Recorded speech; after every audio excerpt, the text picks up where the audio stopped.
Hola a todos, ¿cómo están? Bienvenidos al canal de Gerencia Deportiva o Gestión Deportiva. En esta ocasión estaremos continuando con esta primera temporada de Gerencia Deportiva, donde estaremos hablando del capítulo 1 y el capítulo 2. Estaremos hablando sobre el concepto de la gerencia deportiva, y estaremos hablando sobre la gobernanza deportiva a nivel internacional.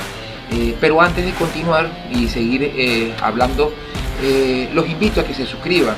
Suscríbanse al canal para que juntos podamos construir esta comunidad y juntos podamos apoyar a diferentes proyectos, a diferentes equipos y a diferentes atletas. Nos podemos apoyar en cumplir sus metas. Así que bueno, sin más preámbulos, vamos ya a entrar en materia. Hablando del primer capítulo, el concepto de gerencia deportiva, vamos a recordarlo y hablemos sobre la gerencia deportiva. La gerencia deportiva no es más que la gestión o la administración de las diferentes actividades y procesos que se llevan a cabo dentro de una organización deportiva para planificar, organizar, dirigir, controlar los diferentes recursos que ésta posee, con el fin de cumplir las metas y los objetivos que se plantee esta organización. Cuando hablamos de los objetivos y la meta, muchas personas piensan, ¿sí? Muchas personas se imaginan que una organización deportiva solamente tiene que ver con un equipo deportivo en particular, ¿sí? Un equipo de béisbol,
del deporte a nivel mundial.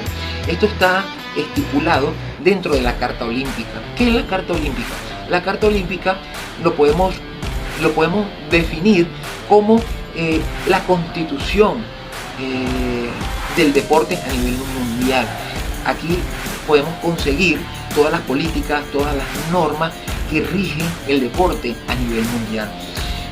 Entraremos más al detalle hablando de la Carta Olímpica en otros capítulos, en otras temporadas, pero de manera global la Carta Olímpica dice que lo que rige en el deporte a nivel mundial es el movimiento olímpico internacional. ¿Y cómo está estructurado el movimiento olímpico internacional? Bueno, la cabeza de este movimiento es el Comité Olímpico Internacional, que regula el deporte a nivel mundial. Luego le siguen las federaciones deportivas a nivel internacional. Cuando hablamos de federaciones deportivas, estamos hablando de federaciones de deportes en particular, como el fútbol, el béisbol, la Federación de Tenis de Mesa, la Federación de Atletismo, etcétera, etcétera. Luego viene el Comité Olímpico Nacional, que es el encargado de regular el deporte a nivel de una nación, a nivel de un país, como el Comité Olímpico de Venezuela, el Comité Olímpico de Argentina, ¿sí? Estos comités son los encargados de regular el deporte. Luego vienen las federaciones deportivas nacionales, la federación individual de cada deporte que regula el deporte, pero a nivel nacional, a nivel de país. Entonces, de cierto modo, a grosso modo, así se estructura lo que es el movimiento olímpico internacional. Y de cierto modo, así es lo que es la gobernanza deportiva, así es como se regula la gobernanza deportiva a nivel internacional. En un próximo capítulo, en la próxima entrega, estaremos hablando más a fondo de lo que es esta gobernanza deportiva, lo que es la gobernanza deportiva.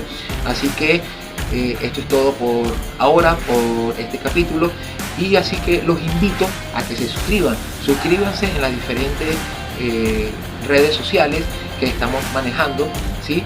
Y también los invito a que se suscriban al canal para que sigamos construyendo esta comunidad y juntos podamos apoyar a diferentes proyectos deportivos y diferentes atletas en cumplir su meta. Así que gracias, mil bendiciones. También pues aceptamos cualquier comentario, cualquier sugerencia